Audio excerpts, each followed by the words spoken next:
Yes, what is happening? My name's Josh from Josh the Tottenham Guy, and I'm coming to you on Lily White Lane here to predict the remainder of the Premier League season. We've got 8 or 9 games left this season, and it is a very, very tense conclusion to the season. Up on the screen in front of you now, I have got the remaining fixtures for every single team in the top 8. As you can see there, Arsenal and Tottenham will be both battling for top 4. We, as Tottenham, have yet to play Newcastle at home, Aston Villa away, Brighton at home, Brentford away, Leicester at home, Liverpool away, Burnley at home, Norwich away, and we've yet to play that unarranged fixture between Tottenham and Arsenal at the Tottenham Hotspur Stadium, which was delayed from the beginning of the year. Arsenal have yet to play Crystal Palace, Brighton, Southampton, Chelsea, Man United, West Ham, Leeds United, Newcastle, Everton, and Tottenham.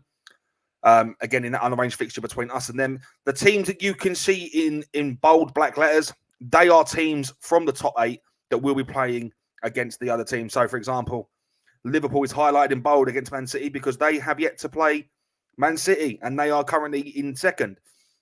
So the reason for this video is I'm here to predict. So, with no further ado, here is my predictions for how these games are going to go. As you can see, I've predicted that we are going to get 22 points out of the remaining fixtures. We're going to beat Newcastle at home, going to draw to Aston Villa away, win at Brighton, win against Brighton, win at Brentford, win at home against Leicester, lose against Liverpool, which I think is pretty much a given right now, win at home to Burnley, win away to Norwich, and we have to win that game against Arsenal at Tottenham Hotspur Stadium. And Arsenal's remaining fixtures, they're going to win to Palace. They're going to beat Palace. They're going to win at home to Brighton. They're going to drop points against Southampton away, and I'll explain my reasons for that in a minute. They're going to lose away to Chelsea, draw at home to Man United, drop points to West Ham away, win at home to Leeds, win away at Newcastle, win at home to Everton, and then they're going to lose against us. Now, Southampton, for me, are a very, very bogey team, and we've seen it against us. That when they're at home, they can play well. You know, when they put their mind to it and they perform, they get a result. And we've seen that against us. You know, they did it at our ground as well. Like we lost to Wolves and then lost to Southampton, or sorry, vice versa, lost to Southampton, then lost to Wolves. When they put their mind to it, they are a strong team. And I feel as if any team in the top 8 that comes up against Southampton now in the remainder of the season are going to struggle, especially at Southampton. Like, there's no if, buts, or maybes about it. But going based on what we've got here, with our predictions for the remaining season, Man City to pick up 22 points, Liverpool to pick up 25, Chelsea to pick up 23, Arsenal to pick up 18, Tottenham to pick up 22, Manchester United to pick up 18, West Ham to pick up 19, and Wolves to pick up 12. Now, with those points in mind, here is how I predict the table will look on the final day of the season. So coming in 8th place, with no surprise, is Wolves. Wolves have been a formidable team this season. They've won games. They beat us at the Tottenham Hotspur Stadium with quite a dominant display, I feel. Wolves have been a strong team all season, and it's a shame that they're not higher up because they thoroughly deserve it. They are consistently contending for top 8 every season since they've come back to the Premier League.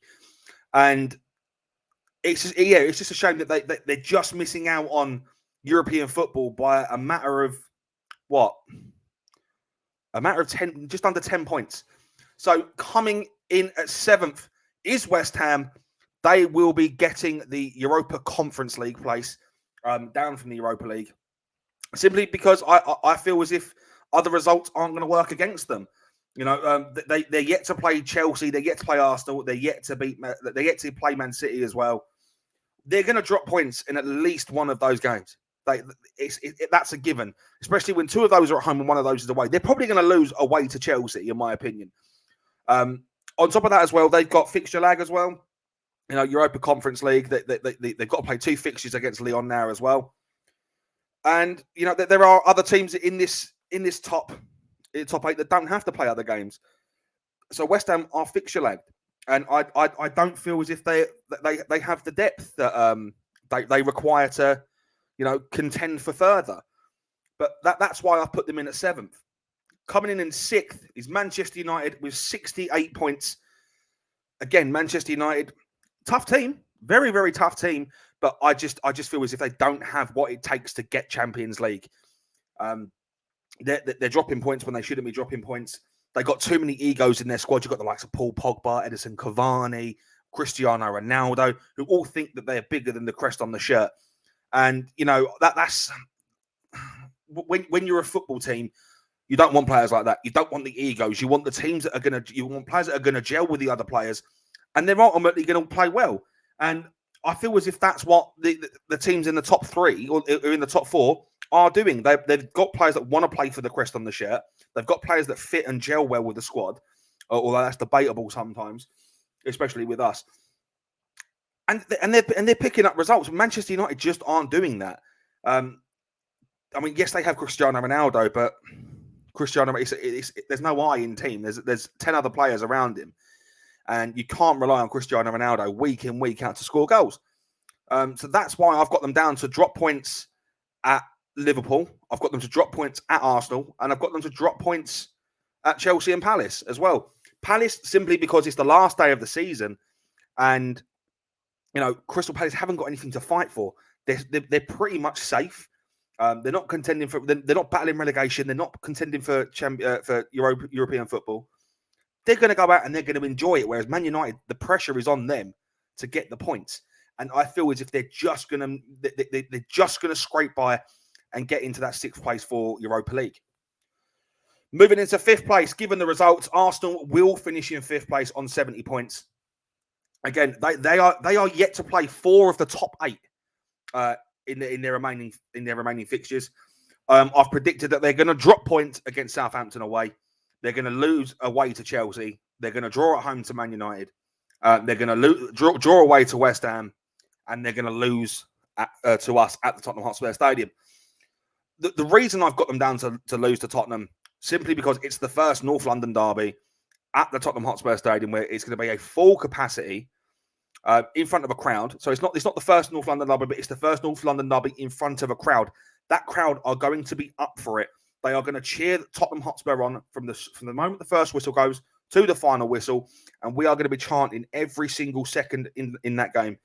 Now, yes, Arsenal do have some absolutely amazing talent for the likes, just to name 2 players, Bakary Saka, or Bakary Saka, however you want to pronounce his name, and they have Emile Smith-Rowe as well. 2 fantastic players, but it's at the Tottenham Hotspur Stadium. First North London derby in front of a crowd. I just feel like we're going to edge that. Won't be anything significant. It'll probably be a goal, maybe 2. I don't see it being a landslide victory, but Tottenham need to be up for this game, and I have a feeling that they will be. So this is where things are going to get a little bit controversial. Finishing in 4th place on 72 points is Chelsea. Now, Chelsea, I feel as if they're going to drop points in 2 of the games, which ultimately is going to lead them to lose out on 4 points and see themselves finish in 4th. So I've got them down to drop points at Wolves and got them to drop points at Man United. I've not predicted that they're going to lose. I predicted that they're going to draw. Wolves at home, tough team. They are a very, very strong team, and they do turn up when they want to. Man United, Chelsea, I just got it down as a draw. It's got 0-0, 1-0, 2-2 written all over it. Both teams have got some very, very, very, very strong players, and I feel as if that they are, they're going to not get much out of either side. It's going to end up a draw.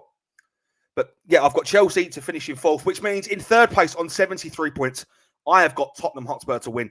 Now, even with us dropping points at Liverpool, we've only got 2 of the remaining tops. We've only got 2 of the top 8 to play yet this season. We're yet to play Liverpool and we're yet to play Arsenal. The pressure isn't on us to get a result. So the pressure isn't on us to accumulate these points. We've got some easy fixtures: Newcastle at home, Aston Villa away, Brighton and Hove Albion away at home, Brentford away, Leicester at home, Burnley at home, Norwich away. The only game that I've predicted that we're going to drop points and not lose is Aston Villa away. Now, with Tottenham, it's very, very... It's predictable that we're going to drop points when we should be picking them up. We see it all the time. We saw it against Wolves. We saw it against Southampton. these are games that we should be going in and winning, and these are games that we should be turning up for. And although our heads really should be screwed on for the remaining 9 fixtures of the season, I just feel as if there's going to be points dropped unnecessarily along the way, and I feel that game's going to be Aston Villa. Newcastle at home, I mean, yes, they've done some transfer business, but we beat them at St James's Park, and it should be an easy doing at the Tottenham Hotspur Stadium. Brighton, we've done them at home once, we can do them at home again. Brentford, they have Christian Eriksen, but other than that, I don't really feel as if they've got any attacking threat against us, and I feel as if we can get the result there. Leicester at home, you know, it was a very, very close game away, but we have Harry Kane, who loves scoring against Leicester, so let's hope Harry Kane can get at least a hat-trick there and win us the game. Burnley at home, we're looking for retribution. We lost the way, you know, we tactically set up wrong, and I think we're out for retribution. We're looking for blood. Burnley are gonna suffer a defeat at Tottenham Hotspur Stadium, and then Norwich away. Norwich away is it's a day out, really, isn't it? Like, it's a game really that we should win. There's no if, buts, or maybes. I think that Norwich are currently battling relegation again. I don't know what it is about Norwich, because they're like a yo-yo. They come up, they come down, they come up, they come down. And then we've got Arsenal at home as well, which is an unarranged fixture. But again, like I said before with Arsenal, games like that we will turn up for. Finishing in second, just missing out on yet another Premier League title, is Manchester City, who are going to finish on 92 points. I've got them to drop points against Liverpool at home, and I've got them to lose to West Ham away. Reason for that being is West Ham seem to turn up against big teams at the London Stadium. They just do. They do it all the time. They get results there when they shouldn't be getting results, and it's just unpredictable at times. But I feel as if that game is going to go in West Ham's favour. The only other team that they're going to drop points to there are Liverpool. Liverpool are only 1 point off of top, and I have got them to drop points in one game, but not lose a single one. I reckon they're going to draw to Man City. So with that being said, 2 points clear at the top in first place will be Liverpool. I think Liverpool have been solid this season, and I think it's thoroughly deserved that they win another title. And ultimately, I want to see them win a title, because they did it in the season of lockdown. But for me, that was a very, very off season, because there was no crowd. This season, we've had crowds at every single game, so there's no excuse. Liverpool should win the league, and that is my prediction. So just to clarify, 8th Wolves, 7th West Ham, 6th Manchester United, 5th Arsenal, 4th Chelsea, 3rd Tottenham, 2nd Manchester City, and 1st Liverpool. Now that is my prediction for the remainder of the Premier League season. Once again, thank you very much for watching. Robbie, thank you for having me on. You can find me over at Josh the Tottenham Guy, or you can find me on Twitter, as it says down below, at Josh Pavitt. Please go over to my channel, give me over to my Twitter, give me a follow, chuck me a subscribe on YouTube, hit the notification bell on here and on my channel to be notified of every single time we upload. And yes, as always, see you later, and come on, you Spurs.